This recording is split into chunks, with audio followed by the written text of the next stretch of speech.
En el año de gracia de 1811, cuando las campanas de la Catedral de San Jerónimo aún resonaban con el peso de los siglos y la niebla del amanecer se enrollaba como mortaja sobre los adoquines de la ciudad virreinal, el padre Eusebio de Montealegre yacía moribundo en su celda del convento. Tenía 62 años, aunque su rostro consumido por la fiebre y la culpa aparentaba el doble. Las velas de cera de abeja ardían en silencio a ambos lados de su lecho, proyectando sombras temblorosas sobre las paredes de cal que habían sido testigos de sus oraciones nocturnas durante 3 décadas. El olor a incienso se mezclaba con el aroma metálico de la enfermedad, creando una atmósfera que parecía suspendida entre 2 mundos. Los hermanos de la orden entraban y salían de la habitación con pasos quedos, llevando paños húmedos y tés de hierbas que el enfermo apenas probaba. Sus labios, agrietados por la fiebre, se movían constantemente en lo que parecía ser una plegaria interminable, o quizás una confesión que solo Dios podía escuchar. En las pausas de su delirio, el padre Eusebio murmuraba un nombre que ninguno de los presentes reconocía: Inés. Lo repetía con una mezcla de dolor y ternura que resultaba impropia en un hombre de su condición, un sacerdote que había dedicado su vida al servicio del Altísimo y que había sido confesor de las familias más distinguidas de la provincia. Entre esas familias, ninguna brillaba con más esplendor que la de los Valcárcel Mendoza. Don Rodrigo de Valcárcel, patriarca de la estirpe, poseía haciendas que se extendían desde las montañas hasta el valle, y su influencia alcanzaba los salones más encumbrados del virreinato. Su esposa, doña Beatriz de Mendoza y Sotomayor, descendía de una línea que se remontaba a los conquistadores, y su sangre azul era tan pura como el agua de los manantiales que brotaban en sus tierras.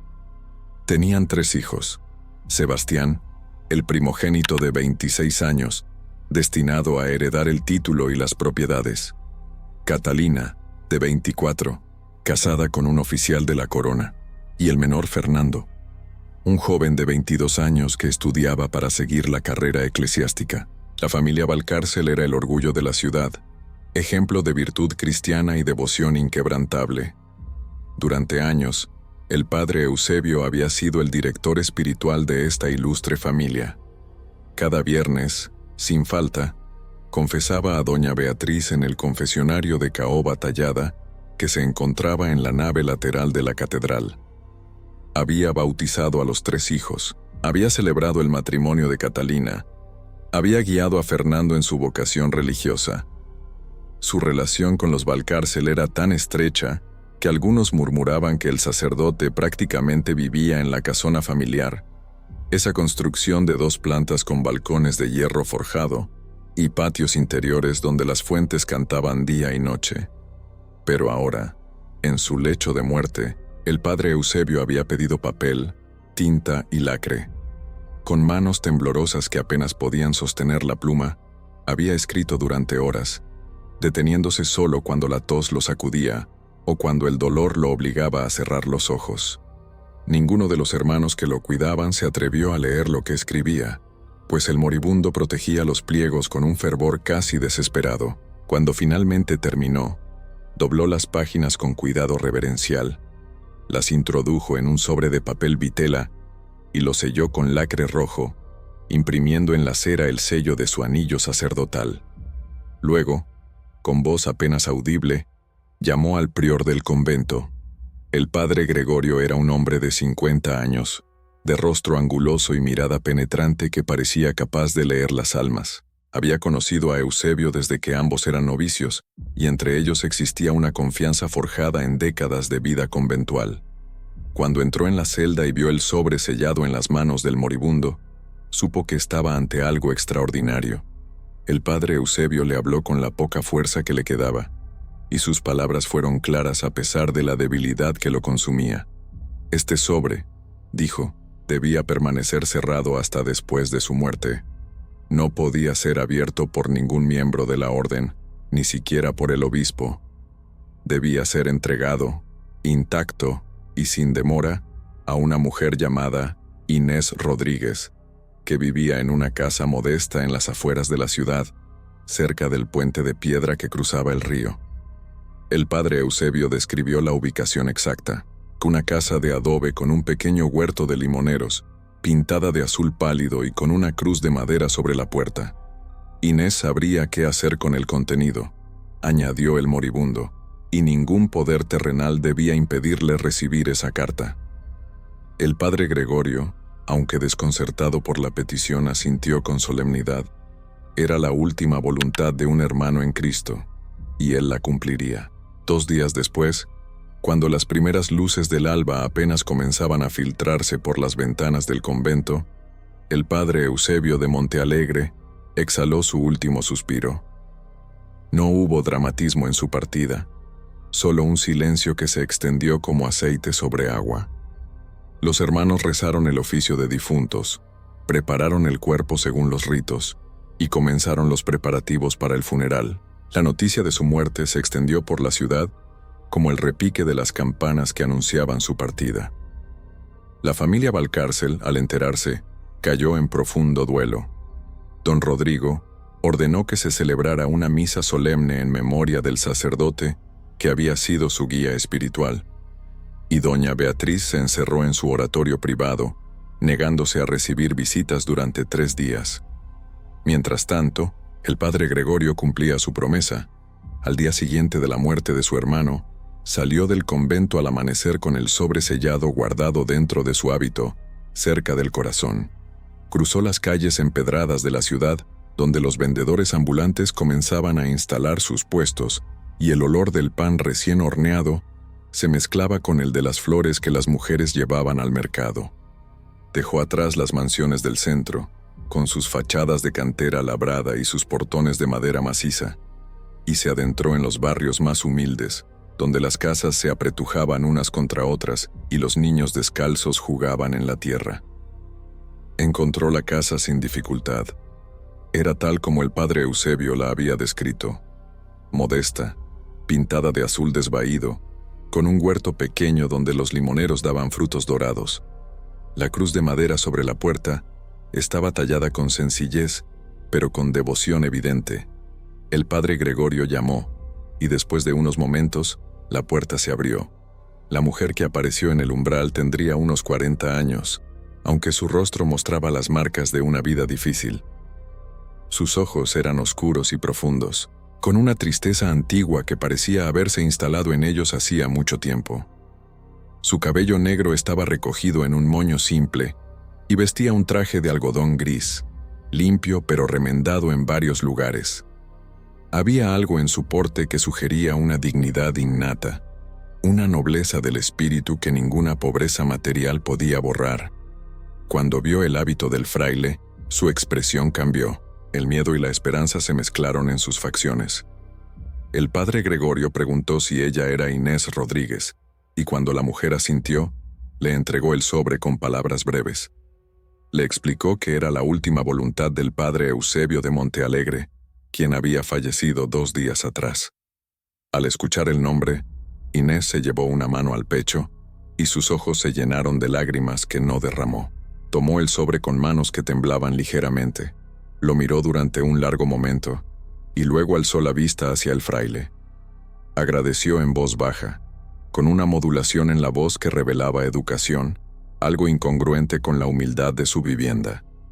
El padre Gregorio hizo una leve inclinación de cabeza y se marchó, sintiéndose extrañamente perturbado por el encuentro. Inés cerró la puerta y se quedó de pie en el centro de su pequeña sala, sosteniendo el sobre como si fuera una reliquia sagrada.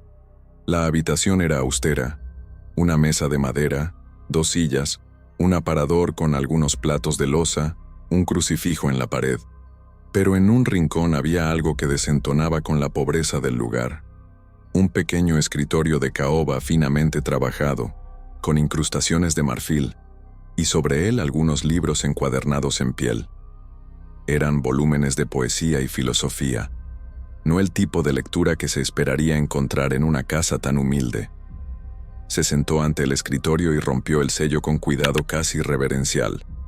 Desplegó las páginas y comenzó a leer.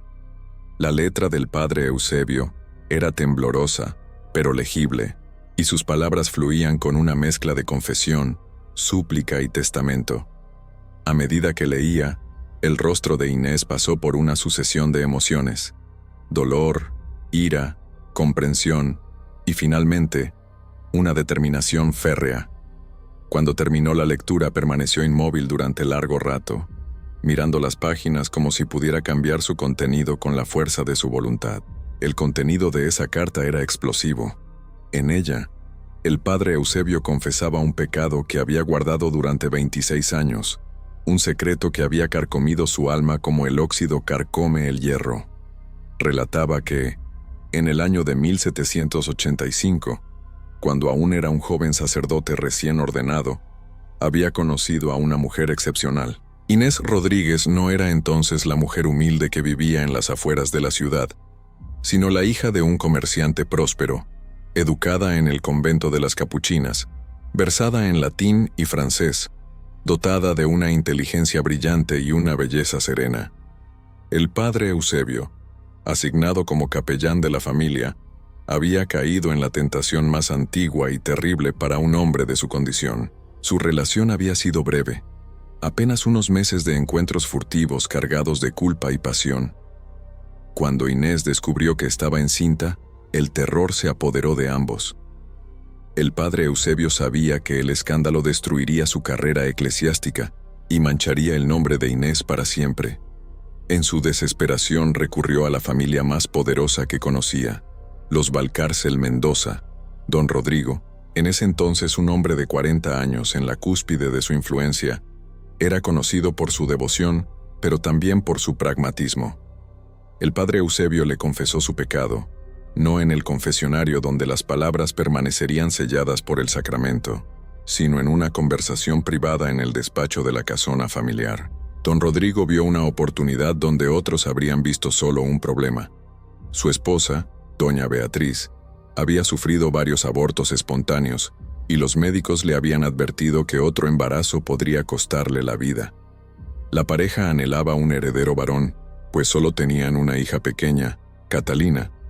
Don Rodrigo propuso un arreglo que resolvería ambos problemas.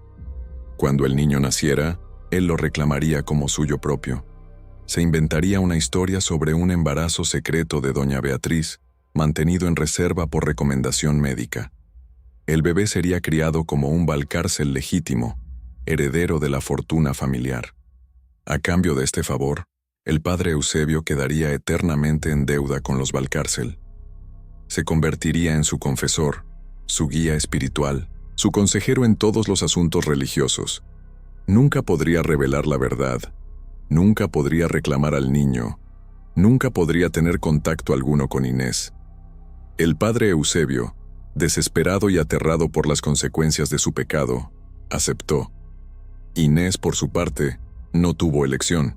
Su familia, al enterarse del embarazo, la repudió. Su padre, destrozado por la vergüenza, murió pocos meses después. Inés fue enviada a una casa en el campo, donde dio a luz en secreto. El niño, robusto y de ojos oscuros, fue arrancado de sus brazos apenas unas horas después del parto.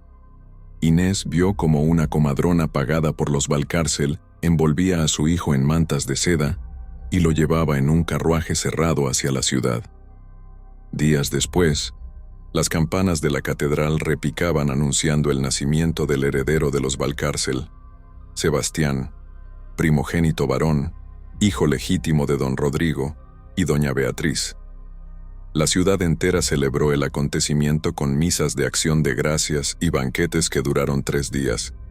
Inés quedó destruida, sin familia, sin recursos, sin reputación, sobrevivió como pudo.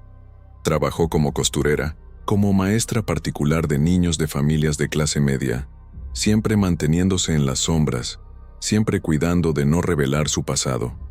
Con el tiempo, logró establecerse en la pequeña casa cerca del puente, donde vivía con la frugalidad de quien ha aprendido que los bienes materiales son efímeros. Pero nunca olvidó a su hijo. Cada año, el día de su nacimiento, encendía una vela y rezaba por él, aunque no sabía dónde estaba ni quién lo había acogido. El padre Eusebio, por su parte, cumplió su promesa. Se convirtió en la sombra de la familia Valcárcel, presente en todos los momentos importantes de sus vidas. Bautizó a Sebastián con agua bendita que le quemaba las manos como ácido. Escuchaba las confesiones de doña Beatriz, quien nunca supo que el hijo que amaba como propio no había salido de sus entrañas. Vio crecer a Sebastián sin poder nunca revelarle la verdad, sin poder abrazarlo como padre, sin poder guiarlo con el amor que sentía en secreto. La culpa lo consumió lentamente, como un fuego subterráneo que arde sin llama visible. Se volvió más austero, más dado a las penitencias, más severo consigo mismo. Sus hermanos en la orden lo consideraban un santo por su dedicación y su rigor, sin saber que cada acto de devoción era un intento desesperado de expiar un pecado que crecía en lugar de disminuir. Ahora, en su testamento póstumo, el padre Eusebio revelaba toda la verdad. Describía fechas, lugares, conversaciones. Mencionaba a la comadrona que había participado en el engaño, una tal Josefa Carvajal, que había muerto años atrás pero que había dejado un diario donde constaba el pago recibido por los Valcárcel. Explicaba que el escritorio de caoba que Inés conservaba en su casa había sido un regalo suyo, comprado con dinero que había ahorrado durante años de sus escasas asignaciones, un intento patético de compensar lo que le había arrebatado. En las páginas finales, el padre Eusebio le pedía a Inés que perdonara su cobardía, que perdonara el hecho de que había elegido su carrera y su reputación por encima de ella y de su hijo. Pero también le pedía algo más, que hiciera pública la verdad. Sabía que esto destruiría a la familia Valcárcel. Sebastián, el orgulloso heredero que estaba a punto de casarse con la hija de un marqués, descubriría que era un bastardo, hijo de un sacerdote y una mujer caída en desgracia.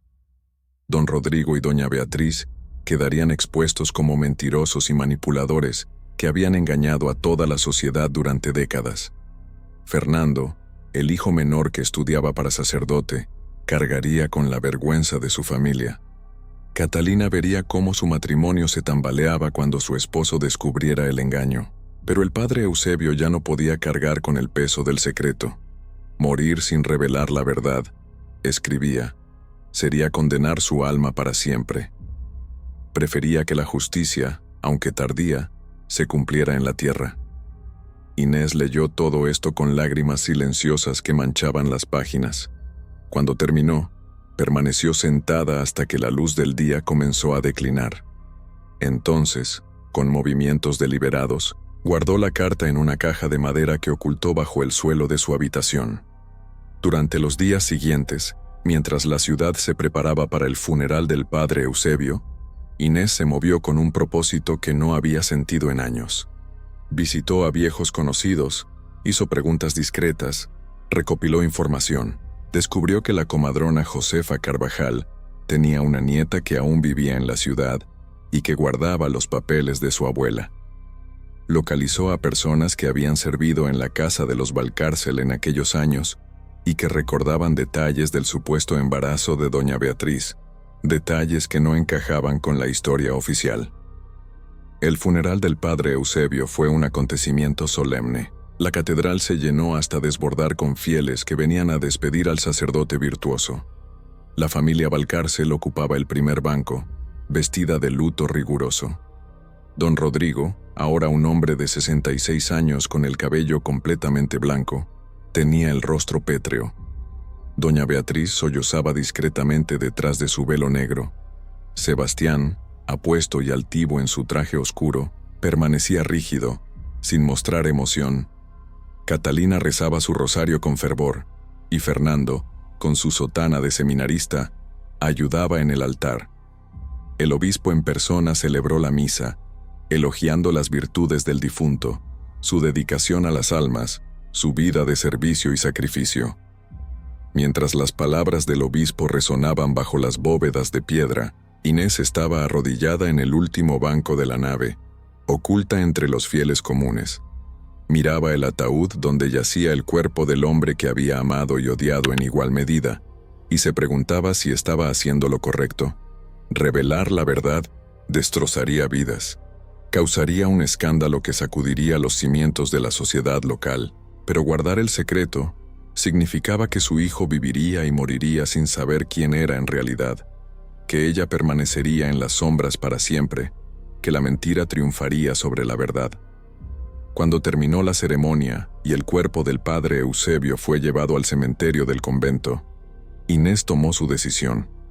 Esperó 3 días, el tiempo tradicional de luto más profundo. Luego, en la mañana del 4.º día, se vistió con su mejor vestido, uno de tela oscura pero de corte elegante que había guardado durante años, y se dirigió al palacio arzobispal. Llevaba consigo la carta del padre Eusebio y los documentos que había reunido. El secretario del obispo intentó disuadirla. Una mujer sin cita previa, de condición humilde, no podía esperar audiencia con su excelencia, pero Inés habló con una firmeza que no admitía réplica. Lo que tenía que decir concernía a la salvación de un alma, al honor de la Iglesia y a la verdad de un sacramento. Si el secretario no la anunciaba, ella esperaría en el patio hasta que el obispo saliera, y entonces hablaría en voz alta para que todos escucharan. La amenaza surtió efecto. El secretario, nervioso ante la posibilidad de un escándalo público, la hizo pasar. El obispo Anselmo de Cifuentes era un hombre de 60 años, de rostro patricio y modales refinados. Había nacido en España y había llegado al virreinato hacía 2 décadas, ascendiendo rápidamente en la jerarquía gracias a su inteligencia política y su habilidad para navegar entre las exigencias de la corona y las necesidades de su grey. Cuando Inés fue conducida a su despacho, él la recibió con cortesía pero también con una ligera condescendencia, como quien recibe a alguien claramente de inferior condición. Inés no perdió tiempo en preámbulos. Colocó la carta del padre Eusebio sobre el escritorio de nogal donde el obispo trabajaba y dijo simplemente que era un testamento que le había sido entregado por orden del difunto sacerdote. El obispo tomó el documento y comenzó a leer. A medida que sus ojos recorrían las líneas, su expresión cambió. La condescendencia dio paso a la sorpresa, luego a la incredulidad y finalmente a algo parecido al horror. Cuando terminó, alzó la vista hacia Inés y la estudió con nueva atención, como si la viera por primera vez. Preguntó si lo que decía la carta era cierto. Inés respondió que cada palabra lo era, y que tenía pruebas adicionales si las necesitaba. Entonces comenzó a exponer los detalles que había recopilado. El testimonio de sirvientes que recordaban que doña Beatriz nunca había mostrado señales de embarazo. El diario de la comadrona donde constaba el pago de los Valcárcel. Las fechas que coincidían perfectamente con el nacimiento de su hijo y la súbita aparición del heredero en la casa señorial. El obispo escuchó todo en silencio, con el rostro cada vez más grave. Cuando Inés terminó, se hizo un silencio largo y pesado. El obispo se levantó de su silla y caminó hacia la ventana que daba al claustro interior del palacio, donde los naranjos perfumaban el aire con su aroma dulce. Permaneció allí durante varios minutos, con las manos entrelazadas a la espalda, claramente debatiendo consigo mismo. Finalmente, se volvió hacia Inés y habló con una voz que intentaba ser paternal, pero que no podía ocultar del todo su dureza. Le dijo que comprendía su dolor, que el padre Eusebio había cometido un pecado grave al romper sus votos sagrados y que ella había sufrido injustamente por ello. Pero también le pidió que considerara las consecuencias de hacer pública esta revelación. La familia Valcárcel era uno de los pilares de la comunidad católica. Don Rodrigo había donado grandes sumas para la construcción de hospitales y orfanatos. Doña Beatriz era la fundadora de un asilo para mujeres desvalidas. Sebastián estaba comprometido en matrimonio con una familia noble que fortalecería los lazos entre la Iglesia y la aristocracia. Revelar la verdad no devolvería los años perdidos a Inés, pero sí destruiría muchas vidas y debilitaría la posición de la Iglesia en tiempos turbulentos. El obispo le ofreció una compensación. La Iglesia se haría cargo de ella. Le proporcionaría una pensión vitalicia, una casa mejor, garantizaría su seguridad y bienestar. A cambio, solo pedía que guardara silencio, que destruyera la carta, que permitiera que el padre Eusebio descansara en paz y que la vida continuara como hasta entonces. Era, dijo el obispo, la decisión más caritativa, la más cristiana, la que menos daño causaría. Inés escuchó todo esto con expresión inescrutable. Cuando el obispo terminó, ella negó con la cabeza lentamente. Explicó que no buscaba venganza ni compensación material. Lo que buscaba era justicia, y más importante aún, verdad. Su hijo merecía saber quién era. Ella merecía ser reconocida como su madre. El padre Eusebio, en su lecho de muerte, había encontrado el coraje para hacer lo correcto, y ella no iba a traicionar esa última voluntad, aceptando sobornos envueltos en palabras piadosas. Si la Iglesia no reconocía la verdad, ella la haría pública por sus propios medios. Conocía a escribanos, a impresores, a personas que podrían difundir la historia.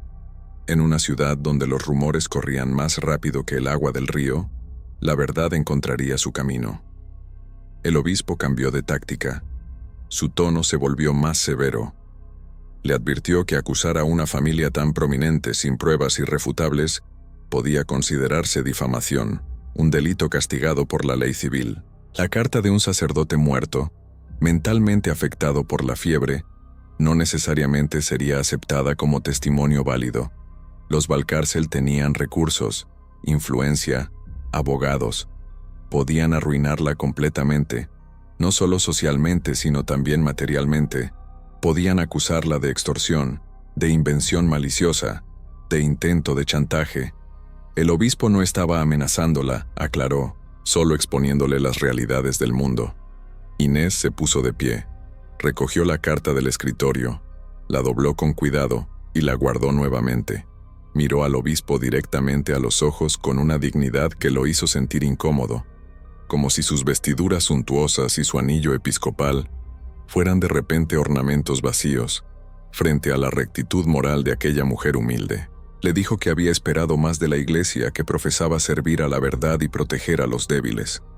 Pero entendía que las instituciones humanas, por santas que fueran, estaban compuestas por hombres con sus propias debilidades.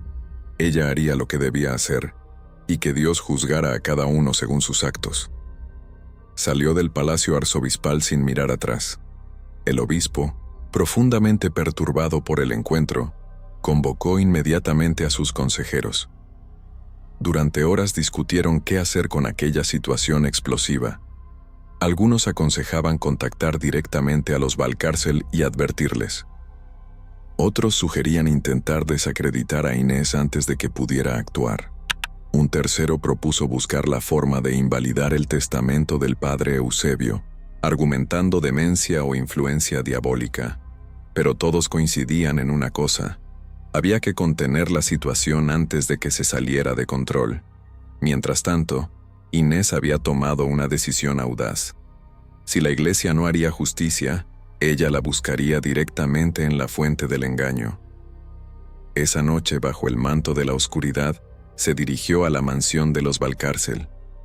Era una locura, lo sabía. Una mujer sola, de su condición, entrando en la casa de la familia más poderosa de la ciudad, podía terminar arrestada o peor. Pero algo en su interior le decía que este era el momento, que si dudaba ahora, nunca más tendría el coraje de actuar. La mansión de los Valcárcel ocupaba toda una manzana en el centro de la ciudad. Sus muros altos de piedra ocultaban jardines y fuentes, y el portón principal estaba custodiado por sirvientes que verificaban la identidad de cada visitante. Pero Inés conocía otro acceso. Años atrás, cuando todavía era parte de la sociedad respetable, había visitado esa casa en varias ocasiones como invitada de doña Beatriz a tertulias y reuniones de damas. Sabía que había una puerta lateral, utilizada por los proveedores y sirvientes, que daba al jardín de las cocinas. Esa puerta rara vez estaba cerrada con llave durante las primeras horas de la noche, cuando la servidumbre iba y venía preparando la cena y recogiendo las mesas. Se cubrió con un rebozo oscuro y se acercó a esa entrada. Como esperaba, estaba abierta. Se deslizó al interior y se ocultó entre las sombras del jardín, donde los naranjos y los laureles creaban rincones de oscuridad. Desde allí podía ver las ventanas iluminadas de la casa principal. En el comedor del segundo piso, La familia cenaba. A través de los cristales se distinguían las figuras elegantes de don Rodrigo en la cabecera de la mesa, doña Beatriz a su lado, y los 3 hijos distribuidos según el protocolo familiar. Inés los observó durante largo rato. Sebastián, su hijo, el hijo que nunca pudo criar, se reía de algo que había dicho su padre. Era un joven apuesto, de rasgos finos, con esa seguridad que da el haber nacido en la cúspide de la sociedad. No se parecía físicamente al padre Eusebio, pero Inés reconocía sus propios gestos en la forma como inclinaba la cabeza cuando escuchaba, en el modo como sus manos se movían al hablar. Era su sangre, su carne, pero también era completamente ajeno a ella, moldeado por una vida de privilegios y mentiras que ella nunca podría penetrar. Esperó hasta que la cena terminó y la familia se dispersó. Sebastián salió al balcón para fumar un cigarro, como era su costumbre. Inés vio su oportunidad. Con el corazón latiendo violentamente, salió de su escondite y se acercó al pie del balcón. Llamó su nombre en voz baja. Sebastián, sorprendido, se asomó y vio la figura de una mujer en las sombras. Preguntó quién era, con tono entre irritado y curioso.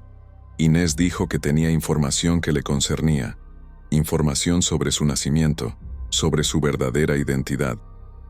Sebastián descendió al jardín, más por intriga que por otra cosa. Probablemente pensaba que se trataba de una mendiga inventando historias para obtener limosna, o tal vez una sirviente despedida buscando venganza. Cuando estuvo frente a Inés, y la luz de las ventanas iluminó parcialmente su rostro, algo en su expresión lo hizo detenerse. Había una intensidad en los ojos de aquella mujer que lo incomodó. Ella comenzó a hablar, rápidamente, antes de perder el coraje o de que alguien los descubriera. Le contó todo: el padre Eusebio, el arreglo con sus padres, el engaño que había durado 26 años. Le mostró la carta, aunque en la penumbra del jardín era difícil leer las palabras. Sebastián la escuchó con una expresión que pasó del escepticismo a la confusión, y luego a algo cercano al pánico. Negó todo inmediatamente. Era una locura, una calumnia, un invento de una mente perturbada. Él era hijo legítimo de don Rodrigo y doña Beatriz. Lo sabía con certeza absoluta. Tenía documentos de bautismo, registros, testigos. Pero su voz sonaba hueca incluso a sus propios oídos, porque algo en el fondo de su mente comenzaba a encajar piezas que nunca había querido examinar. Las miradas extrañas que a veces sorprendía entre sus padres y el padre Eusebio, ciertos comentarios susurrados que se interrumpían cuando él entraba a una habitación, la insistencia casi obsesiva de su madre en que él era especial, diferente, elegido por Dios. Inés vio la duda en sus ojos y supo que sus palabras habían penetrado. Le suplicó que buscara la verdad por sí mismo, que preguntara a sus padres, que investigara. Le dijo que ella no quería destruirlo, solo quería que supiera quién era en realidad, que no viviera toda su vida basado en una mentira. Sebastián retrocedió como si ella fuera un espectro. Le ordenó que se fuera, que nunca más se acercara a su familia, que si repetía esas acusaciones difamatorias, él se aseguraría de que fuera castigada por la ley. Pero su voz temblaba, y cuando Inés se alejó en la oscuridad del jardín, él permaneció allí durante largo rato, mirando el vacío, sintiendo como si el suelo bajo sus pies se hubiera vuelto repentinamente inestable. La confrontación en el jardín no pasó desapercibida. Un jardinero que trabajaba tarde oyó voces y alertó al mayordomo. Para cuando los sirvientes llegaron, Inés ya se había ido, pero Sebastián seguía allí, visiblemente alterado. El mayordomo informó a don Rodrigo, quien bajó inmediatamente con gesto severo. Sebastián, incapaz de ocultar su turbación, le contó lo que había sucedido. Al oír el nombre de Inés y la naturaleza de sus acusaciones, el rostro de don Rodrigo palideció de una manera que su hijo nunca había visto. El anciano patriarca ordenó que nadie dijera una palabra de lo sucedido y se encerró en su despacho. Allí, en la soledad de aquella habitación forrada de libros y tapices, Don Rodrigo enfrentó finalmente el fantasma que había estado acechándolo durante décadas. Había creído que el acuerdo con el padre Eusebio era perfecto, que el secreto moriría con ellos. La noticia de la muerte del sacerdote lo había llenado de alivio, pensando que el último testigo de su engaño había desaparecido. Pero no había contado con la carta, con la conciencia atormentada de Eusebio, con la persistencia de aquella mujer a quien había despojado de su hijo sin remordimiento alguno. Ahora el pasado regresaba para cobrarse su deuda. Don Rodrigo no era un hombre sin escrúpulos, o al menos no lo había sido siempre. En su juventud había sido devoto, honesto, un fiel seguidor de los preceptos cristianos. Pero el poder corrompe sutilmente, y la riqueza crea una burbuja donde las reglas parecen más flexibles. Cuando el padre Eusebio llegó a él con su problema, don Rodrigo vio una solución que beneficiaba a todos. El sacerdote se salvaba del escándalo, la mujer se libraba de la carga de criar sola a un bastardo, y él obtenía el heredero que su esposa no podía darle. En su mente, había sido casi un acto de caridad, de justicia distributiva. Con el paso de los años, había llegado a creer su propia mentira, a olvidar que Sebastián no compartía su sangre. Pero ahora, sentado en su despacho mientras las velas se consumían, recordaba perfectamente el día que recibió al recién nacido. La comadrona lo había traído envuelto en mantas sencillas, y él lo había llevado a su casa y lo había presentado a doña Beatriz como si fuera un milagro. Su esposa, desesperada por tener un hijo varón, había aceptado la ficción sin hacer preguntas difíciles. O tal vez siempre había sabido la verdad y simplemente había elegido no verla. En cualquier caso, habían criado a Sebastián como propio. Lo habían amado, o al menos habían amado la idea de él como su heredero. Don Rodrigo sabía que tenía que actuar rápidamente. Al día siguiente, convocó a sus abogados y les expuso una versión censurada de la situación. Una mujer estaba difundiendo calumnias sobre la familia, alegando que el heredero no era legítimo. Necesitaba que prepararan documentos legales para silenciarla. Los abogados, acostumbrados a servir a los poderosos, no hicieron preguntas incómodas. Prepararon avisos de demanda por difamación, reunieron testimonios de sirvientes antiguos que jurarían haber presenciado el embarazo de doña Beatriz. Fabricaron una cadena de evidencias que reforzaban la versión oficial. Simultáneamente, don Rodrigo visitó al obispo. La reunión fue tensa. El obispo ya estaba al tanto de la situación por su encuentro con Inés, y ahora el patriarca de los Valcárcel estaba ante él, exigiendo que la iglesia interviniera para proteger a su familia. Don Rodrigo recordó al obispo todas las donaciones que había hecho, todos los favores que había otorgado, todas las veces que había usado su influencia para beneficiar a la iglesia. Ahora dijo, esperaba que esa lealtad fuera correspondida. El obispo, atrapado entre sus principios y las realidades políticas, prometió hacer lo que estuviera en su poder. Lo que hizo fue precisamente lo que Inés había temido. Emitió un decreto, firmado y sellado con toda la autoridad de su cargo, en el que declaraba que cualquier persona que difundiera rumores infundados sobre familias católicas respetables estaría cometiendo un grave pecado contra el 8º mandamiento y sería excomulgada. No mencionaba nombres específicos, pero todos los que necesitaban entender el mensaje lo entendieron. Además, ordenó que la carta del padre Eusebio, si existía, fuera confiscada y destruida como producto de una mente enferma y atormentada por el demonio, no digna de ser considerada testimonio válido. Inés vio cómo se cerraban todas las puertas. Los escribanos a quienes se acercó rechazaron copiar la carta del padre Eusebio, temerosos de represalias. Los impresores que consideró contactar le dijeron que no podían publicar nada que ofendiera a familias poderosas.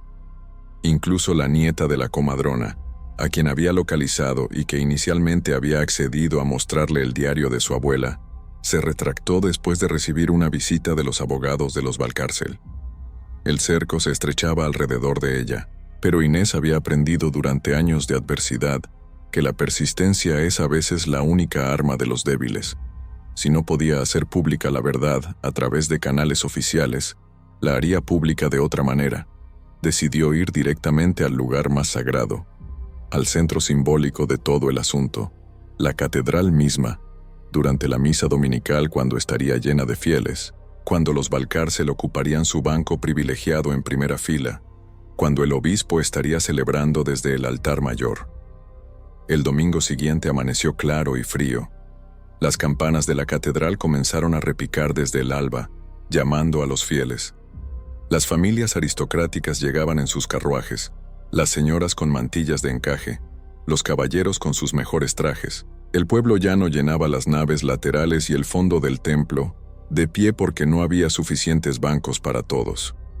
La catedral era una maravilla de arquitectura colonial, con columnas de cantera que se elevaban hacia bóvedas pintadas con escenas del cielo, y un altar mayor de oro y maderas preciosas que reflejaba la luz de cientos de velas. Los Valcárcel ocuparon su lugar habitual. Don Rodrigo con porte erguido a pesar de sus años, doña Beatriz con su devoción aparente, Sebastián con expresión distante, porque desde aquella noche en el jardín no había podido dejar de darle vueltas a las palabras de aquella mujer extraña. Catalina y Fernando completaban el cuadro familiar. El obispo, revestido con sus ornamentos más suntuosos, comenzó la misa con la solemnidad acostumbrada. El coro entonaba cánticos en latín que resonaban bajo las bóvedas como voces de ángeles. Inés estaba de pie al fondo de la nave, entre los fieles comunes. Llevaba puesto su vestido oscuro y un manto que le cubría la cabeza. En sus manos, oculta bajo el manto, llevaba la carta del padre Eusebio. Esperó pacientemente, rezando en silencio, pidiendo a Dios que le diera la fuerza para hacer lo que debía hacer. Cuando llegó el momento de la homilía, el obispo subió al púlpito y comenzó a hablar sobre la importancia de la verdad y la honestidad en la vida cristiana. La ironía de sus palabras no se le escapó a Inés. Entonces, cuando el obispo hacía una pausa en su discurso, Inés comenzó a caminar por el pasillo central de la nave. Sus pasos resonaban en el silencio, y las cabezas se volvían para ver quién se atrevía a moverse durante la homilía. Avanzó con determinación, pasando banco tras banco, acercándose al altar. Los guardias de la catedral se pusieron en alerta, pero dudaban en actuar violentamente en medio de la misa. El obispo la vio acercarse, y su rostro se tensó. Don Rodrigo se volvió en su banco y palideció al reconocerla. Inés llegó hasta los escalones del altar, ese espacio sagrado al que solo los sacerdotes podían acceder. Allí se detuvo, y en voz alta y clara que resonó por toda la catedral, comenzó a hablar. Dijo que venía en nombre de un sacerdote muerto, el padre Eusebio de Montealegre, cuya alma no podía descansar en paz mientras la verdad permaneciera oculta.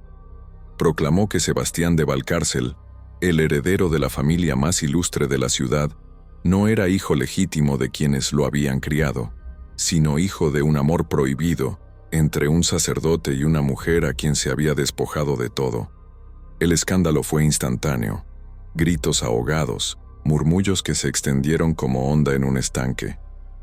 El obispo ordenó a los guardias que la sacaran, pero Inés continuó hablando, más alto, más urgente.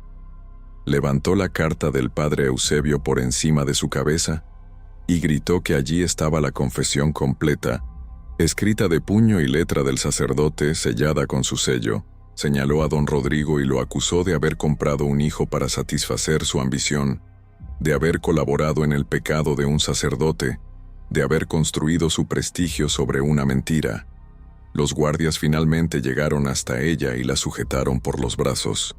Intentaron arrebatarle la carta, pero Inés la sostuvo con fuerza desesperada. En la confusión, el papel se rasgó, y fragmentos cayeron al suelo de mármol del altar. Mientras la arrastraban hacia la salida, Inés gritó una última cosa, mirando directamente a Sebastián, quien se había puesto de pie, pálido como la muerte. Le dijo que ella era su madre, que lo había cargado en su vientre, que lo había amado cada día de su vida aunque no hubiera podido estar a su lado, y que merecía saber la verdad aunque esa verdad destruyera el mundo que conocía. La catedral quedó sumida en un caos de voces. Algunos fieles salieron escandalizados, otros se quedaron murmurando teorías y rumores. La familia Valcárcel abandonó el templo rápidamente, con rostros de piedra ignorando las miradas y los susurros. El obispo intentó continuar la misa, pero era inútil. La atención de todos estaba en lo que acababa de suceder. Finalmente, suspendió la ceremonia y se retiró a la sacristía, visiblemente perturbado. Inés fue llevada a una celda en el edificio adyacente a la catedral, donde se guardaba a quienes alteraban el orden durante servicios religiosos. No le quitaron la carta, o al menos, no todos los fragmentos. Algunos de los trozos que cayeron al suelo fueron recogidos por fieles curiosos, que los leyeron y comenzaron a circular el contenido. En una ciudad donde pocos sabían leer, esos fragmentos pasaron de mano en mano, fueron leídos en voz alta en mercados y plazas, fueron copiados y recopiados. La verdad, una vez liberada, no podía ser contenida. Durante los días siguientes, la ciudad no habló de otra cosa. Los partidarios de los Valcárcel sostenían que era todo una calumnia de una mujer despechada o demente. Los detractores, aquellos que siempre habían envidiado el poder de la familia, vieron la oportunidad de derribarlos y se lanzaron a difundir cada detalle escandaloso. Investigadores aficionados comenzaron a buscar evidencias. Alguien encontró registros antiguos que mostraban que doña Beatriz había estado supuestamente embarazada en un periodo muy corto, sin el tiempo biológicamente necesario entre su último aborto documentado y el nacimiento de Sebastián. Otros recordaron que el padre Eusebio siempre había mostrado un interés particular en el primogénito de los Valcárcel, una cercanía que ahora se veía bajo nueva luz. El obispo intentó controlar el daño. Emitió comunicados afirmando que la Iglesia estaba investigando las acusaciones, pero que hasta el momento no había evidencias creíbles. Los abogados de los Valcárcel presentaron demandas contra Inés por difamación, perturbación del orden público y blasfemia por haber profanado el espacio sagrado del altar. Pero cada acción legal solo servía para mantener el escándalo en boca de todos. La familia se recluyó en su mansión, cerrando las puertas y las ventanas, negándose a recibir visitas. Dentro de esos muros, la situación era insostenible. Sebastián confrontó a sus padres exigiendo la verdad. Don Rodrigo, acorralado, finalmente confesó. Sí, había llegado a un acuerdo con el padre Eusebio. Sí, Sebastián no era su hijo biológico. Pero eso no cambiaba nada, argumentó el anciano con voz quebrada. Lo habían criado con amor, le habían dado todo, lo habían hecho su heredero legal. La sangre no era lo único que definía a una familia. Los lazos del cariño y la convivencia eran igual de fuertes, si no más. Sebastián escuchó todo esto sintiendo como si su identidad se desintegrara. Todo lo que había creído sobre sí mismo era mentira. No era un Valcárcel, no era de sangre noble, era el hijo bastardo de un sacerdote pecador y una mujer cuyo nombre apenas conocía. Su prometida, la hija del marqués, ya había enviado mensaje cancelando el compromiso. Su posición social, que había dado por sentada toda su vida, se evaporaba como rocío bajo el sol. ¿Quién era él? ¿Qué le quedaba? Doña Beatriz sufrió un colapso nervioso. Se encerró en su habitación y no salió durante días, alternando entre llanto histérico y silencios catatónicos. Catalina intentaba consolarla, pero ella misma estaba devastada. Su esposo había comenzado a distanciarse, temiendo que el escándalo manchara su propia carrera. Fernando, el hijo que estudiaba para sacerdote, sentía cómo su vocación se tambaleaba, cómo podía servir a una iglesia que había sido cómplice del engaño, cómo podía predicar verdad cuando su propia familia estaba construida sobre mentiras. Mientras tanto, Inés permanecía en la celda. Fue visitada por el fiscal eclesiástico, quien le advirtió de las graves consecuencias que enfrentaría. Podía ser excomulgada, encarcelada, incluso desterrada. Pero Inés permanecía serena. Había hecho lo que debía hacer. La verdad estaba afuera. Y aunque la castigaran a ella, ya nadie podría borrarla completamente. Cuando el fiscal le preguntó si se arrepentía de sus acciones, ella respondió con simplicidad que solo se arrepentía de no haber actuado antes, de haber permitido que el miedo la silenciara durante tantos años. El caso llegó finalmente a los tribunales civiles y eclesiásticos. Fue un proceso largo y complicado, donde se presentaron testimonios contradictorios, documentos cuestionables, testigos pagados por ambos lados. Los Valcárcel usaron toda su influencia para desacreditar a Inés, pero el daño ya estaba hecho. Incluso si ganaban en los tribunales, habían perdido en la corte de la opinión pública. Su nombre, antes sinónimo de honor y prestigio, ahora llevaba la mancha de la duda y el escándalo. Sebastián tomó una decisión que sorprendió a todos. En medio del juicio, se presentó ante el tribunal y declaró que creía las palabras de Inés. Reconoció públicamente que ella era su madre biológica, que el padre Eusebio había sido su padre y que don Rodrigo y doña Beatriz habían participado en el engaño. No lo hacía por odio hacia quienes lo habían criado, aclaró, sino porque no podía seguir viviendo una mentira. Prefería la verdad dolorosa a una ficción cómoda. Esta declaración fue devastadora para los Valcárcel. Su propio hijo, o más bien, el hijo que habían criado como propio, los había traicionado. Don Rodrigo sufrió un ataque al corazón poco después de ese testimonio. Murió en su cama, rodeado de su familia, pero sus últimas palabras fueron un murmullo incoherente donde se mezclaban peticiones de perdón y afirmaciones de que había hecho lo mejor para todos.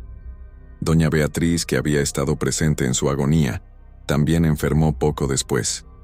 Los médicos dijeron que era el corazón, que el órgano simplemente se había rendido bajo el peso de tanto sufrimiento.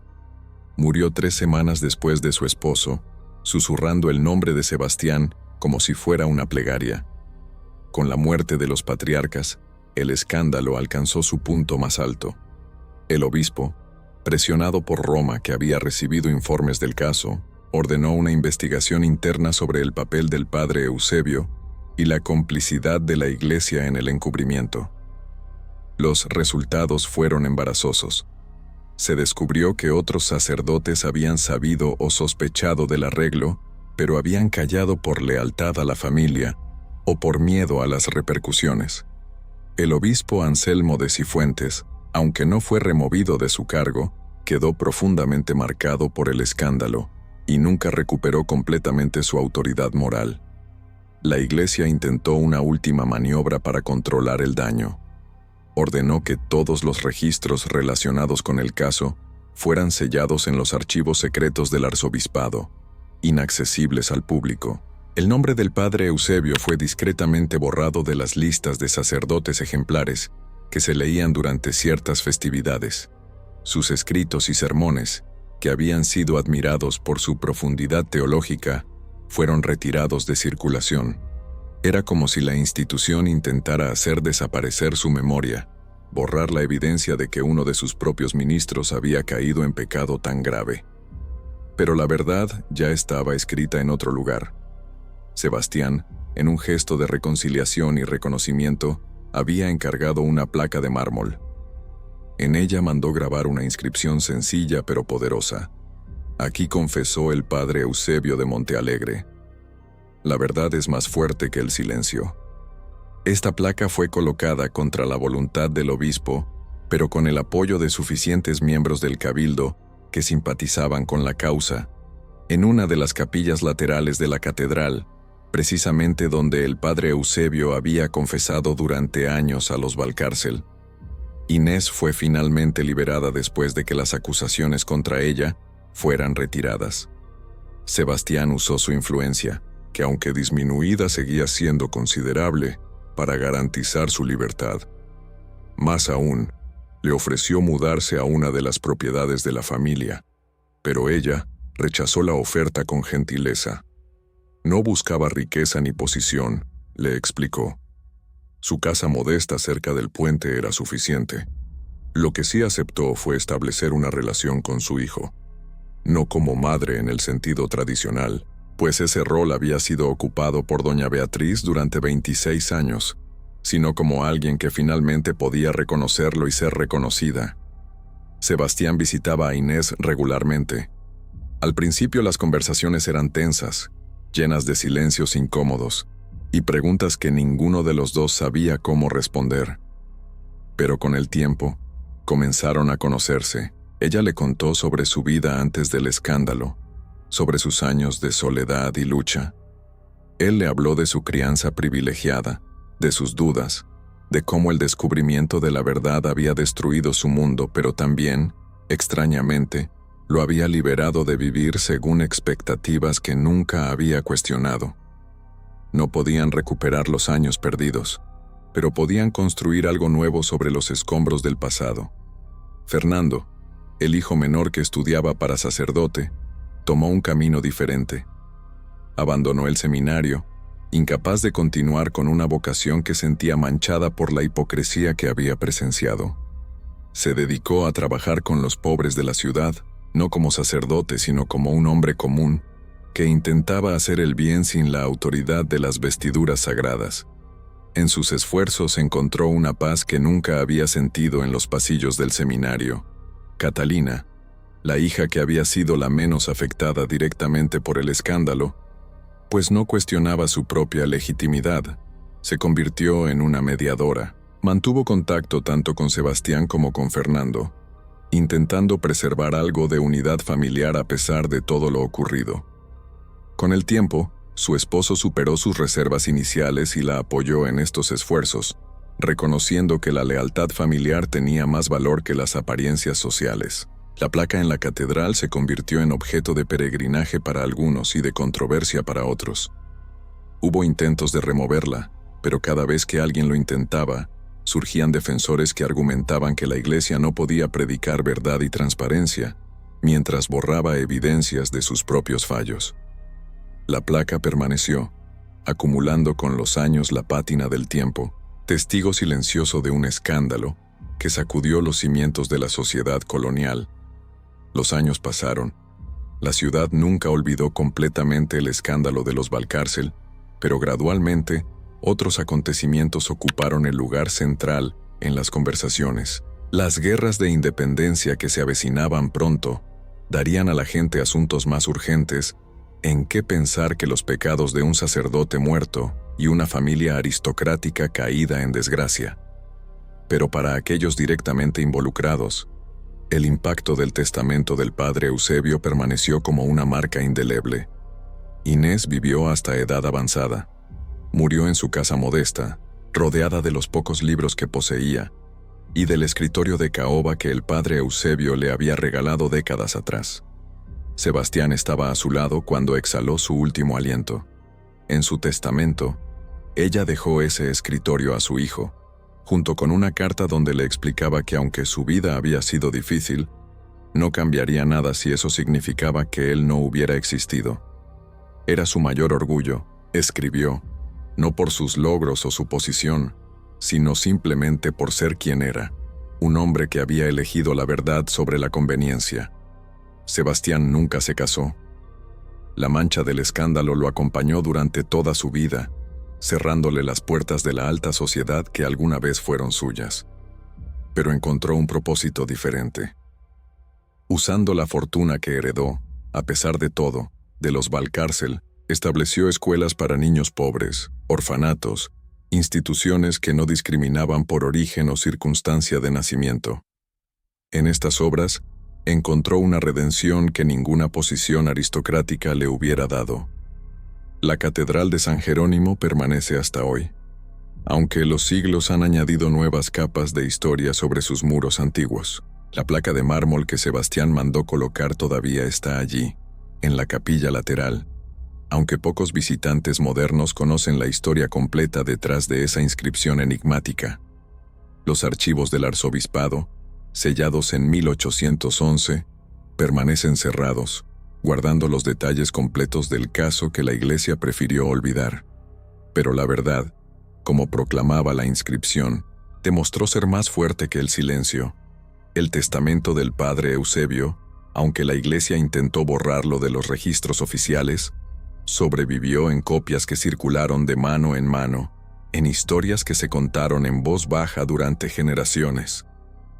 La familia Valcárcel Mendoza perdió su lustre aristocrático, pero ganó algo más valioso: Una lección sobre el costo de las mentiras y el valor de la verdad. En las noches silenciosas, cuando las velas arden en los altares de la catedral y las sombras danzan sobre las paredes de piedra, casi se puede imaginar al padre Eusebio caminando por esos pasillos, su alma finalmente en paz después de haber dejado su confesión escrita. La culpa que lo consumió durante 30 años se extinguió con su último acto de valentía. Elegir la verdad sobre el silencio, la redención sobre la cobardía, el juicio de Dios sobre la aprobación de los hombres. Y así termina la historia del testamento que condenó a una familia, liberó una verdad y recordó a todos que ningún secreto, por bien guardado que esté, permanece oculto para siempre ante los ojos del cielo. El altar donde se celebraba la mentira, ahora custodia el testimonio de la verdad, grabado en mármol, escrito en la memoria colectiva, susurrado por los siglos que atestiguan que la justicia, aunque tarde en llegar, siempre encuentra su camino hacia la luz.